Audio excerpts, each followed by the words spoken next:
Story number 3 about being arrested in my 4.5 years on the road. When I left Asheville, North Carolina for the mountains when the COVID shut down Asheville, I live on a Social Security check, which with a car that breaks down, I got an old camper van, 88 Ford Econoline, which was a piece of work, but with terrible electrical problems. So I always run out of money before the end of the month, so I'm always poor. But my first year and a half on the road, I had 4 particular deep pocket friends who periodically would kick me some money in $200, $300, $400 cracks and kept me afloat. But the fall of 21, right as I was leaving Chicago, right around Thanksgiving to go south, they all came up short. Every one of them said, I just can't do it anymore. So I was faced with, how do I survive? And I started shoplifting in Walmart.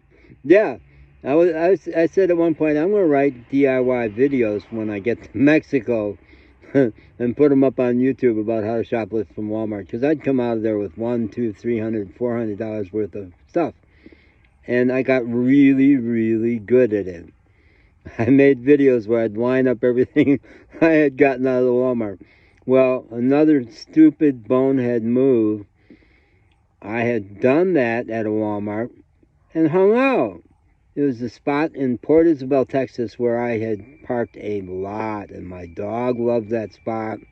I loved that spot. We were overlooking a ridge with a construction site where my dog could run and chase rabbits and stuff. Loved that spot. So I'm hanging out for like an hour. What an idiot. I'm shooting videos.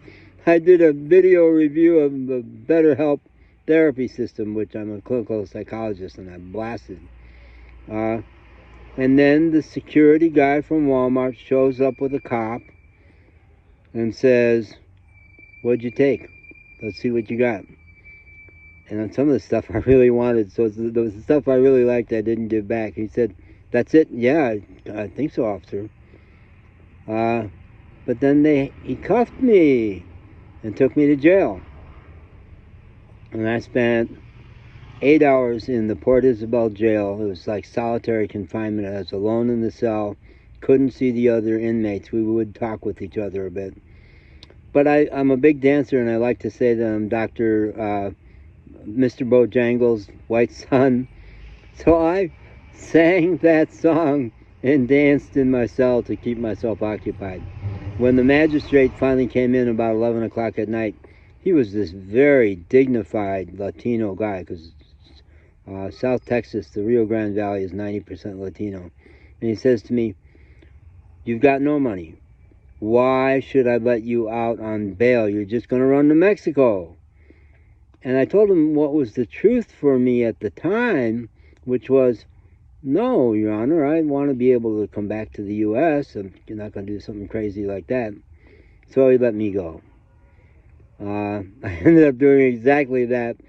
I never got notice of court date. It had to come up at some point, but by the time it came up, I was in Mexico. So I may be a wanted man in Mexico, but I bet there's not APBs and shit like that. And when I've crossed into Mexico a couple of times before my final crossing, and I know that going back in is not hard at all. It's a piece of cake with my passport. So, you know, you may disapprove of systematic shoplifting from Walmart, but I knew I wasn't taking any money out of the pocket of those hardworking $8 an hour frontline people at Walmart who turned out, I learned to love the workers of Walmart with a few exceptions, mostly supervisors. And I'd write a Google review that would try to shorten their career and make them move into some other line of work if they were abusing their people or customers. Yeah, I never felt bad about that. Not in Mexico, where security guards are standing around with AK-47s. No, thank you.